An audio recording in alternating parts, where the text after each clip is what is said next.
में हाथ जोड़ के कहना प्रभु कहाँ के तैयारी बा। भगवान कहलन कि ये बात के हम जानत नहीं कि हमार सीता जानत है।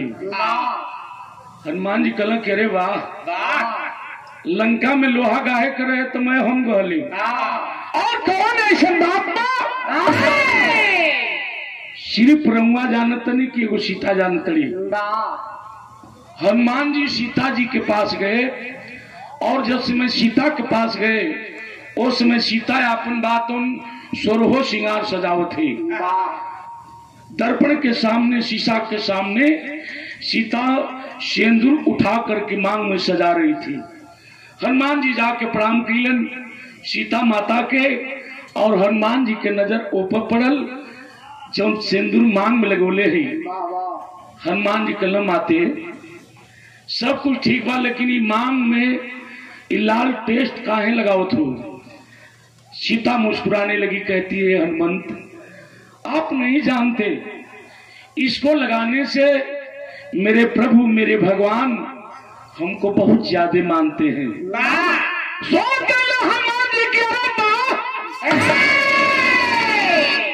इतनी सा लाल टेस्ट लगाओ तो इतना मानत हुए गलती हमारे बा। हनुमान जी गदा ले ले बैग गियर भीलन आ जाके वो सिंदूर वाली गोदामे में हिल गिलन। हिल के बोरा के उठा के सिंदूर आ कपार के ऊपर ले जाके मुंह खोलन और जब मुंह छोड़लन है तो मैं कपारे पर गिरल मैं देह हिलाले लाल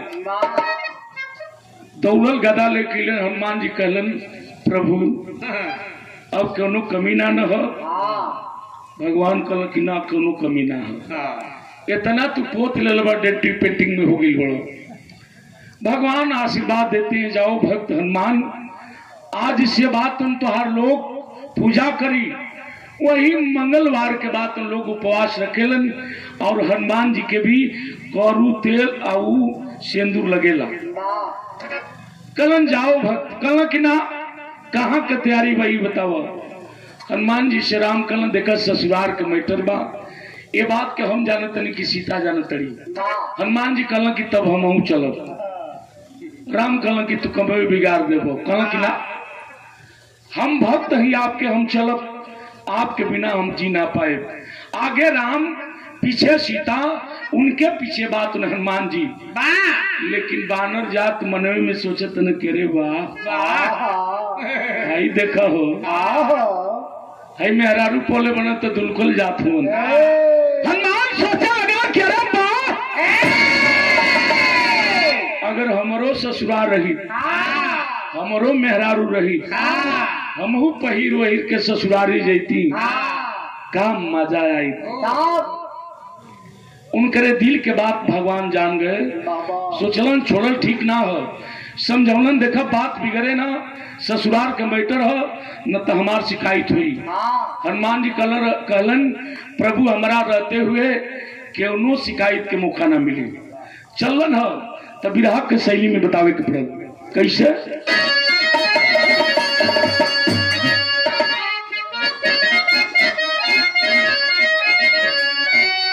कि अरे मोरे राम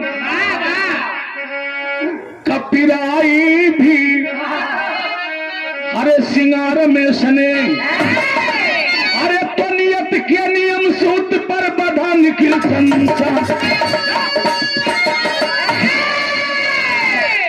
नियत के नियम सूत पर बधा निखिल संसार कपिराई भी सिंगार में सने। पहुंचले ससुरारी तो जनते बानी केहू ससुराल जाला तो खाले ऊंचे से मेहरारू को देखेली उचासे से खाले से ताकत ये सखी। अरे हाई देखा हो कैसन मनई हुआ कली नाची न थ अरे उहे है न सीता जी है राम जी हम बतियावत है तो पहुंचलन बिरहा में तर लगी बड़ा चुन के माता बहनी गावी गावे लिए अक्सर चुन चुन के गई गयन की के कर बसिया अरे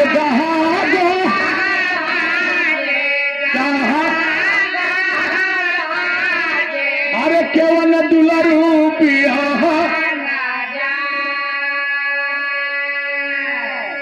कितना बढ़िया लगत बा। तब का ई माटी के रिसर्च है, माटी के गीत है, वही में रच के गावेली कि खुली गईले खोई छा छा तकी छा अरे खू खू खू खू तनी से वही में लहा के गाय दीहन। अरे के कोर अरे तक कोर अरे के कोर मनवा रखबू हो धनी बोलत रहे।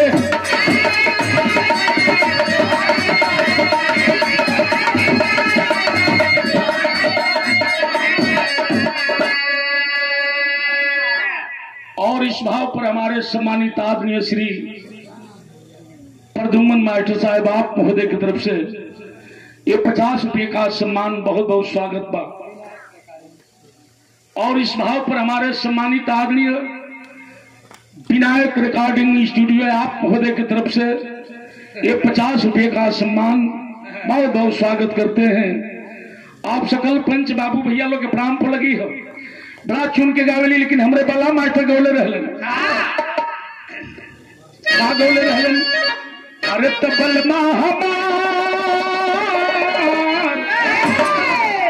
अरे बलमा हमार मोटर कार लेकर आयो रे, कार लेकर आयो।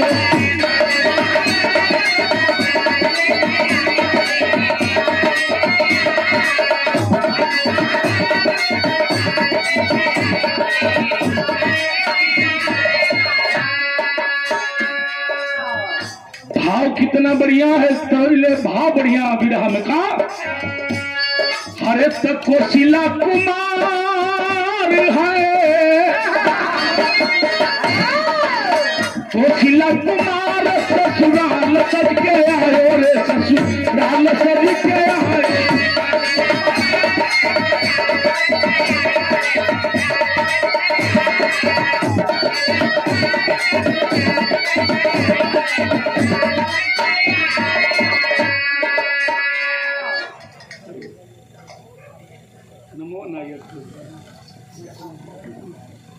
और हमारे सम्मानित बड़े भैया विरहा के शुभचिंतक और आजीवन विरहा में लगाओ प्रेम रहा मेरे राजकुमार भैया आप महोदय की तरफ से बहुत रुपये का सम्मान बहुत बहुत स्वागत करते हैं। सकल पंच बाबू भैया लोग प्राण पर लगी है, वही में सखी लोग मजा करते। गांव के लड़का देखले हनुमान जी के कहला गांव में बानर हेल गई, ढेला उठा के लड़का हनुमान जी के कपार पर मारत, हनुमान जी खाली दांत यार करे जाए। राम की ओर ताका, राम का खबरदार, इज्जत का बात बा, बात बिगड़े ना ससुरार के मैटर बा। हनुमान जी कहला तू ससुरार करबा हमार कपार फूटी। सखी लोग मजाक करत थे, लड़का मजाक करत हूँ। भाव कैसा है क्या। हरे तो बड़ा निक लागे सखी, हरे सीता के सजनवा, वो सीता के सजनवा, संगवा में बन राम, संगवा में बन राम, हमारे लेकर आयो रे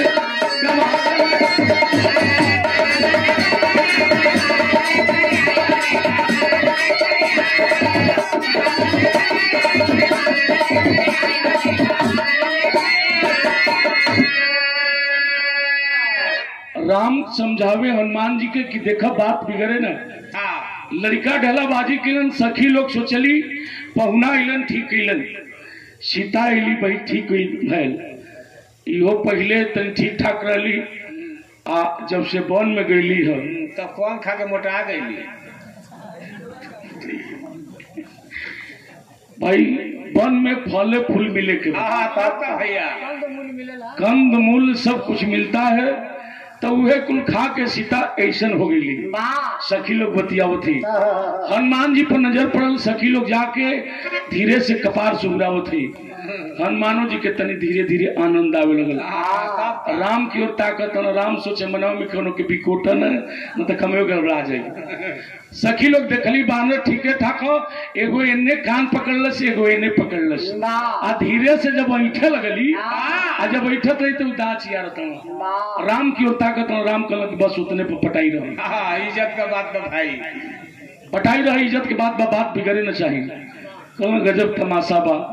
राम की ओर हनुमान ताकत तले सखी लोग के नजर हनुमान जी के बड़की पूंछ पर पड़ल।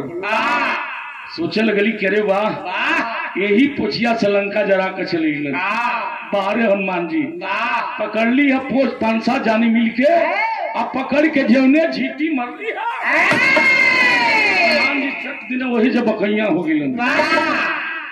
राम की ओर ताकत राम कहल कि बस उतने पर पटाई रहा, बात बिगड़े के ना चाहिए। हनुमान जी कहला कि तब बनौते में दे दिन तो ढेर बिगाड़ दिली सब। वही पर टंगाई लोगन कहला सरकार अगर आदेश मिले ससुराल तो हर बार, लेकिन हम साथ में ही आपके भक्त ही, अगर आदेश मिले तो हल्का फुल्का मजाक कर लेती। राम कहला कि तू मजाक ना कर, लाठी चार्ज करवा दे।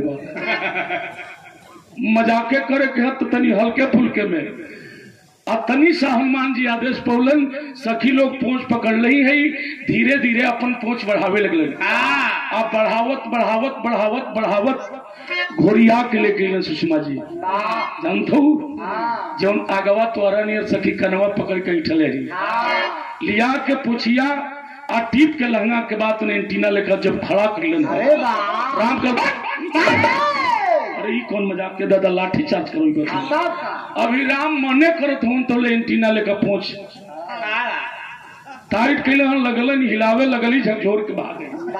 कली आई देखा बनरा के हो सब ऊपरी मजाक करते भीतरी मजाक करते। अब तबले भोजन के तैयारी हो गई। जब भोजन के तैयारी भइल तो राम कहलन देखा अब ले बहरे के माइटर रहल, अब भीतरी के माइटर बात बिगड़े के ना चाहिए। विरह में तड़ लगे कौन तर्ज में माइटर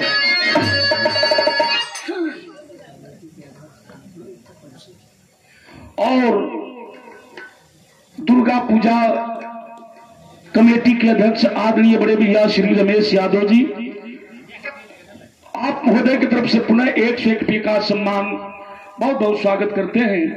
सकल पंच बाबू भैया लोग प्राण पर लगी हो। एक गीत के बड़ा झूम के स्वर्गीय बेचन उस्ताद हमारे पाला उस्ताद अपने जवानी काल में गावन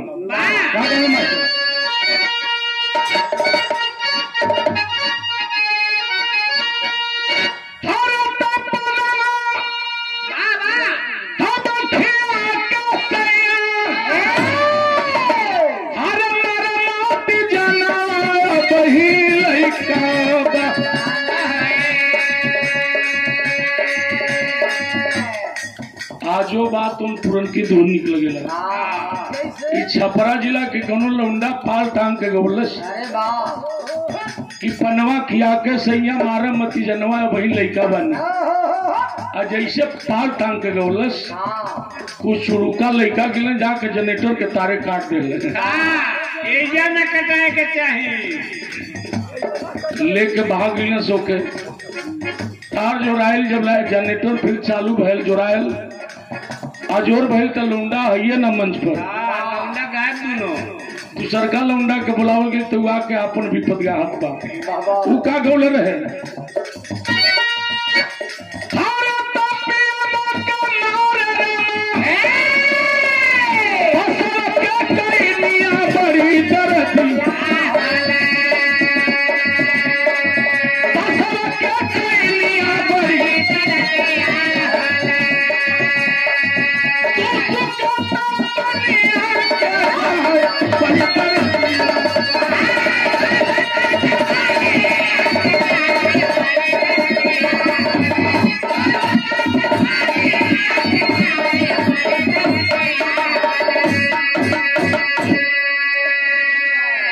भगवान राम समझौले हनुमान जी के कि देखा अंदर के बात पर जैसे हम बैठब वैसे तू बैठिया आगे भोजन आई तो जैसे हम शुरुआत करब वैसे तू शुरुआत करिए। देखा देखी काम बिगड़े के ना चाहिए तो हमारी इज्जत चल जाएगी।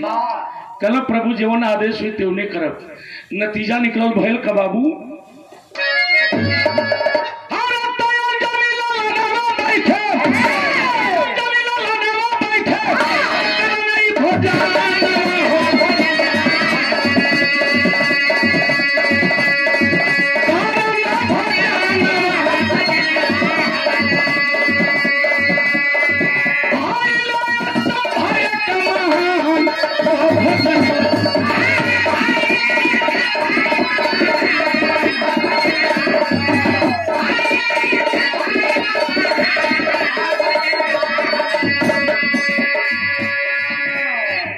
भोजन करे गिलन भगवान राम पलस्ती मार के बैठलन है ओ राजा जनक के अगना में। आज जब भगवान बैठलन हनुमान जी सोचलन कि देखे दो की करे के है। तब भगवान तो पलस्ती मार के बैठ गिलन। हनुमानो जी पलस्ती मारल चाहतुन बैठलन हो। आज जब पलस्ती मारन तो हेके पकड़न तो लहाई छटक जा, एके पकड़न तो लहाई छटक जा। हनुमान जी सोचल अब हम का करें, बस दोनों फैला के और वही जब तुम चफनिया के बैठल चफनिया के हमन घिसटी काट के बैठल कल के बाटम आवे दो 56 प्रकार के व्यंजन चलल बा। का चल रहा अरे पूरी तरकारी है चाल रहे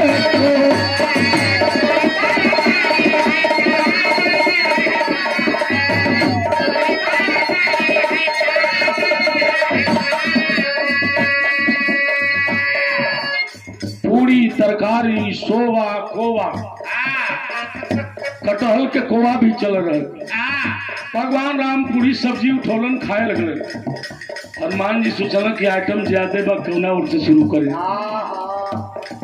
हनुमान जी देखत देखत पियराहू टाइप के जब गोले गोले देखलन है कल की छोड़ा ही पूरी तरकारी दुनिया रही ताके पियराहू टाइप के का चल का है ना यही जैसे शुरुआत करी कोई कटहल के कोवा के पकड़लन है। नतीजा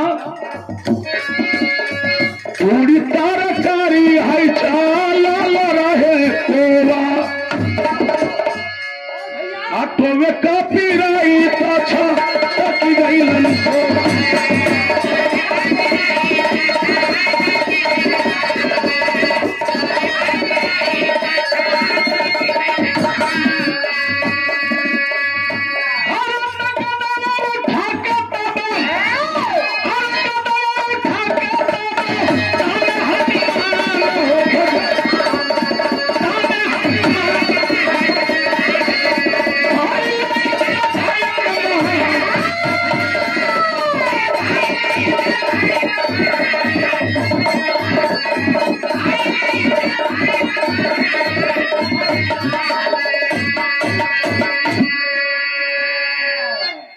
कटहल के कोवा हनुमान जी पकड़लन है।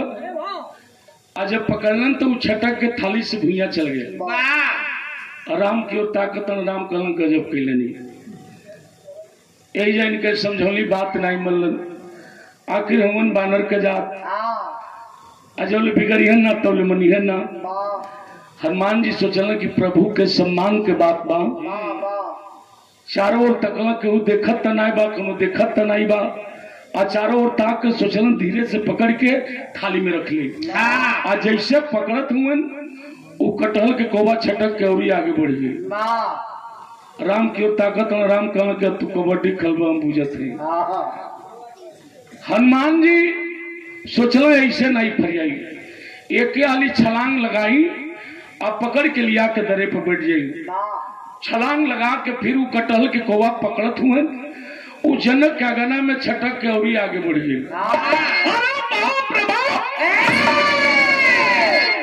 रोमते हनुमान जी खड़े हुए, बगल में गदा बा उठौलन और गदा उठा के तमतमा के तलन मारी के अली पताल लोक में हिल जाए। भगवान राम खड़े हो गए, कलम बस भक्त हनुमान बात बिगड़े के ना चाहिए। हनुमान जी कहलन कि प्रभु अबले तो बनौते लिए तो नहीं खाली बिगाड़ लेते तो अब खाली बिगाड़े तो बड़ा बनौली। कहलन कि ना अगर तुहार गदा गिरत बा तो कटहल के कोवा पताल लोक में जीवे करी, संगे संगे पूरा जनकपुर बात तुम पताल लोक में चल जाई। तो ये बताओ हम ससुराल करे आए कि पताल लोक में जाए बदे आए? चला जाओ हो या घूम ला जाए खाली। कहना एगो तो 14 बरिस पर घर वापसी भयल, और घर वापसी से बात हम ससुराल भयल, और ससुरालियों में फिर तू ऐसा काम करबा ना, ऐसा मत करा। अगर मारे के बाद तो गदा कज को के तिरछा को के मारो, कहीं दूर जाके गिरे। गिरा सुनने वाले मेरे बाबूजी गौर करेंगे। कैलन का हनुमान गदा उठाते में अब छूटला पसीना, और कुमकुम से उड़ेला फुहा,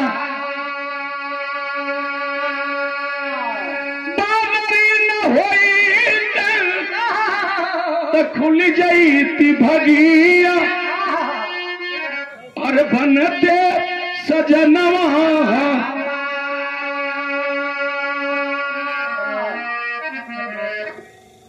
आखिर हनुमान जी गदा उठौलन, आज जब तलन हो जनकपुर के 3 गो सखी वही कोना से देखत रही, कली की वाह क्या बहादुर बंदर है।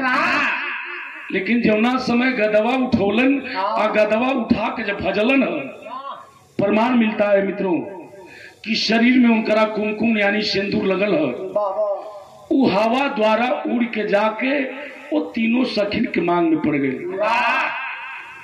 भगवान मुस्कुराने लगे, वाह हनुमान जी के तो काम बन गए। भगवान कहला कि जाए हनुमान जी तुहार काम बन गई, तुहार बियाह हो गए। हनुमान जी कहला कि बियाह हो गए, दुल्हा के पते न बियाहे हो जाए।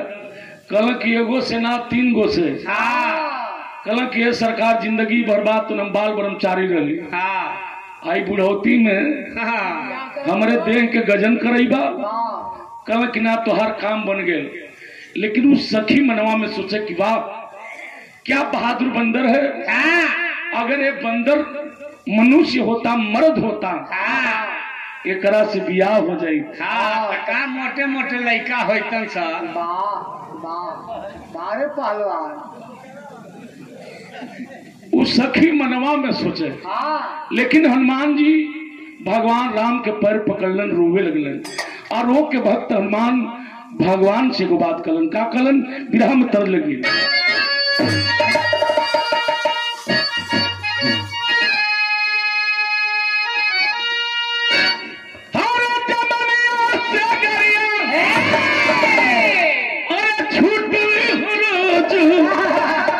झुलनिया के गुजवा टूटल,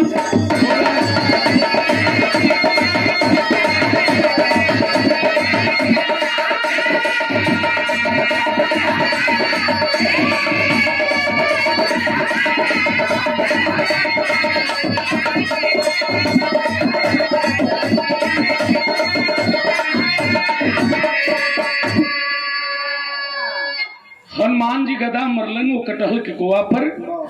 वो कटहल के कोवा छटक के जनक के अगना से कहां जाके गिरल, आगे बिरहा में प्रमाण मिली। लेकिन भगवान से रो के हनुमान भक्त एगो बात कहलन। का कहलन?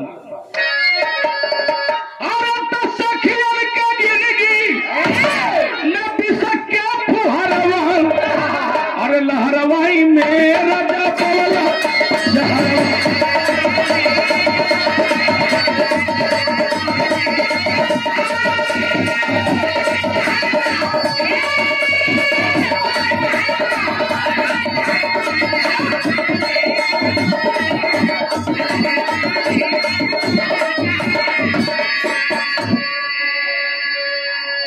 कहे कपिराई गजब भैल भाई, अरे है गठाया बयागे सुनाई।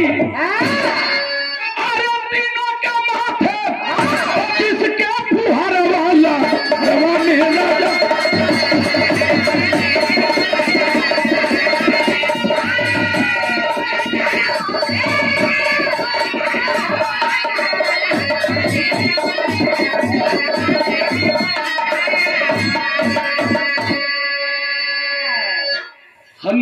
चलना जिंदगी भर बाल ब्रह्मचारी रही। सरकार ऐसा मत करिए, बुढ़ौती में बड़ा गजन हो जाये। क्यों न उपाय हो के प्रभु तक क्यों न उपाय कर दी। जब बाल ब्रह्मचारी रही तो हम बाले ब्रह्मचारी रही।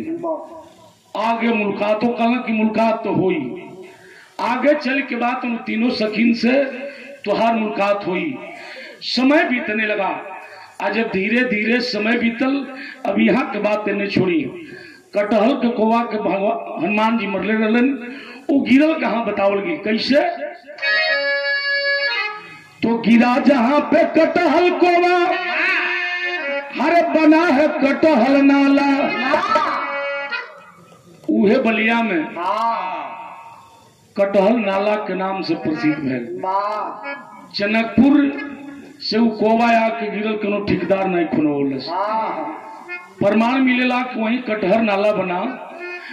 तो गिरा जहाँ पे कटहल कोवा, बना है कटहल नाला।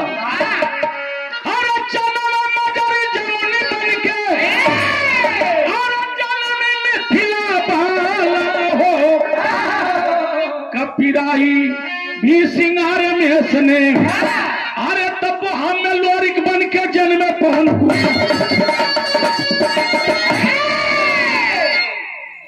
उहे कटहल के कोवा आके बलिया में गिरल, जबकि बलिया और गाजीपुर एके रहे।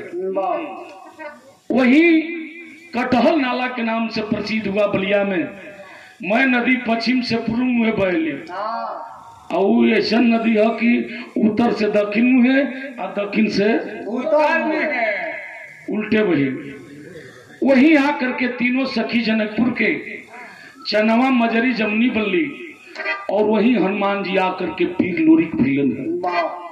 बच्चे राम और सीता ई का बनल लोग बिरहा में क्लेन तरज लगी। कौन तरज है?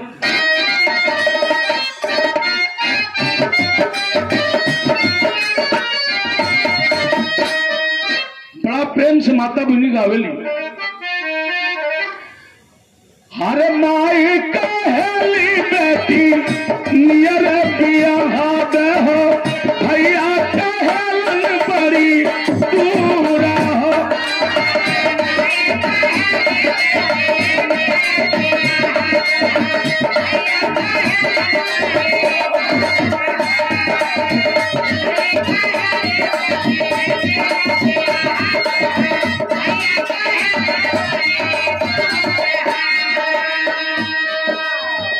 नतीजा बच्चे राम और सीता ही का बनलो। तनी गौर करो। सीता माता जी बनली बन सकती बोहावई में, सीता माता जी बनली बन सकती बोहावई में। लोरी के भैली पूजा माना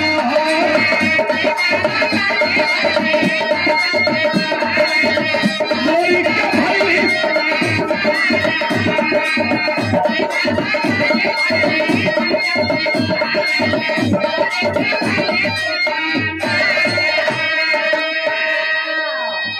वही सीता आकर के बनसप्ती देवी बनी। कहल जला कि बाएं बनसप्ती और दाहिने दुर्गा। हमेशा बात उन लोरी के सहाय रही। वही बलिया में बात उन बुढ़खुइलर के गोदी लोरी के जन्म भयल है। हनुमान रूपी लोरी, वही लोरी के जन्म लिए और राम का बल्लन गवता माता पानी राम जनमाल हो। गवता माता पानी राम जनमाल हो। लोरी के बदे ज्ञान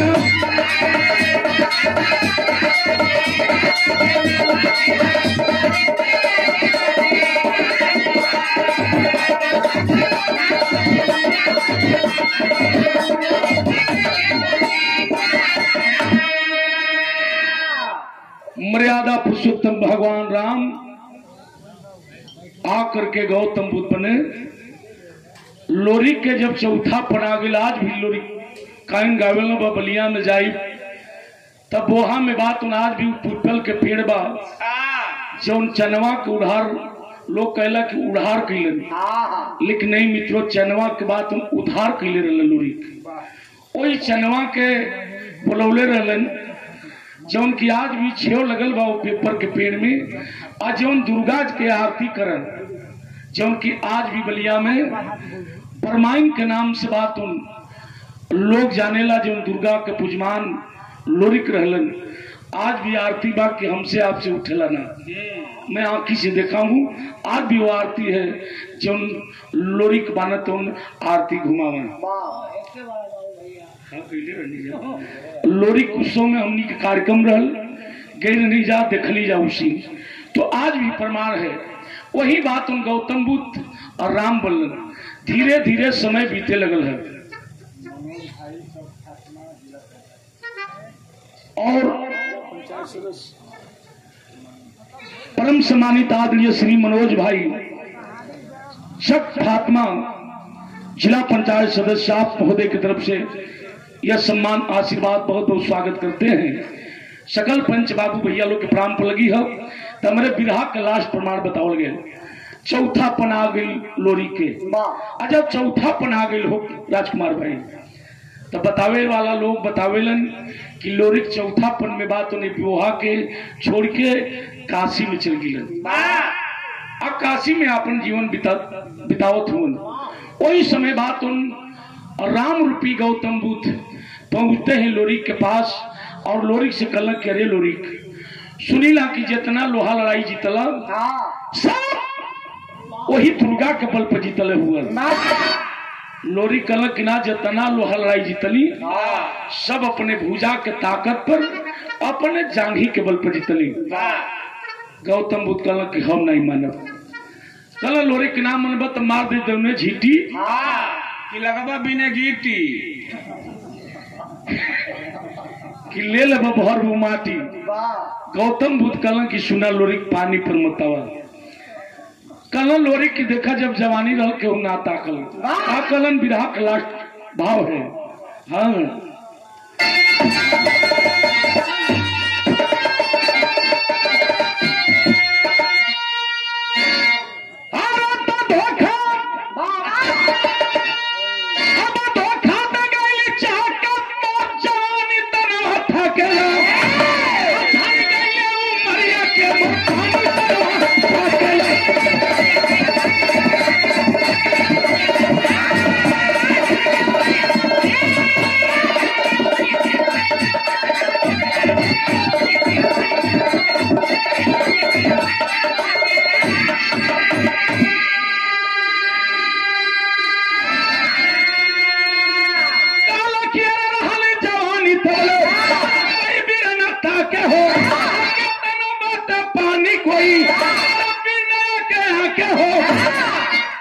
जवानी रहल कि हम मरद ताकल ना।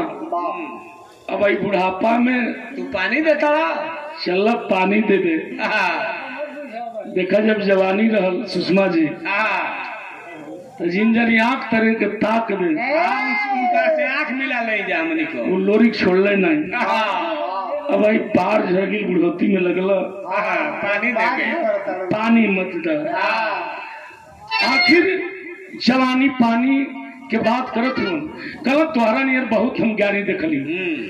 गौतम बुद्ध कला लोरी कैसे नहीं मानी। कह जला कि पहलवान के बुद्धि ठेहुना में होला।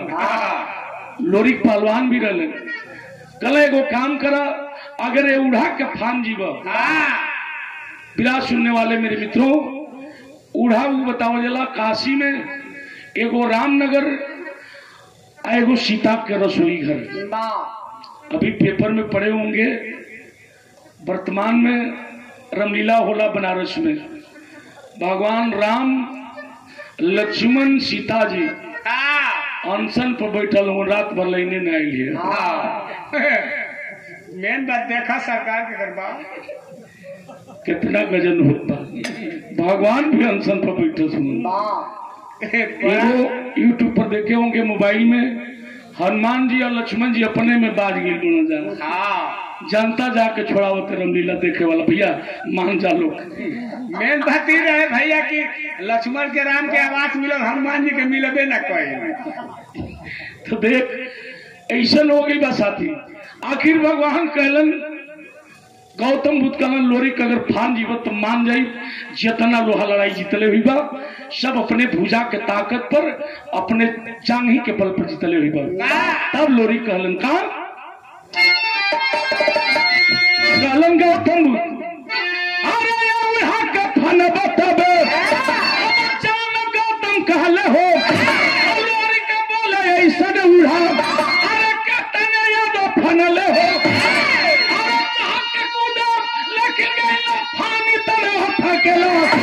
पीछे में गिर गए लोरी,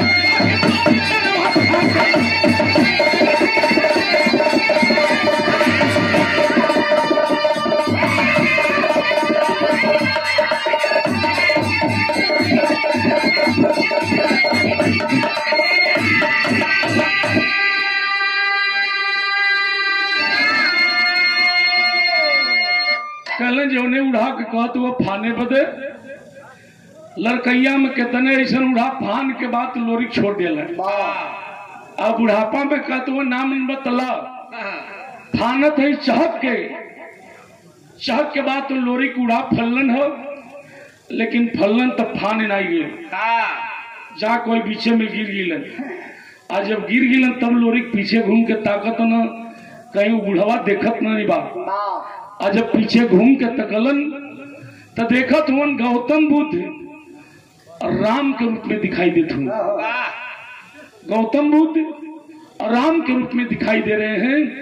और जब ध्यान लगा के गौतम बुद्ध लोरी के देखलन हो कि फान ना पोलन, पीछे में गिर गिलन, तो लोरी बानत तो हनुमान के रूप में दिखाई देते हूँ। हनुमान रूपी लोरी का के बात उन राम रूपी गौतम बुद्ध के पैर पकड़लन, प्रभु हमें क्षमा कर दी, हम पहचान नहीं बोली, हम आपके वही भक्त हनुमान आज उनकी लोरी के रूप में है। आपे न कहली कि मुलाकात हुई तो मुलाकात भीगो कही, ये रूप में अपने भक्त हनुमान रूपी लोरी को राम रूपी गौतम बुद्ध अपने छाती से लगा लिए। कहानी का अंत हुआ कहना है, यह विरहा लोर चंद्रावली पुस्तक से लिखा गया, जिस पुस्तक का लेखक बंगाल के अलावल कवि हैं। तो कुसुम प्राग स्वामी गुजर जी देहू जी गुणकारी, कथन करे भोला कवि बालाजी बने पुजारी। अरे कपिराई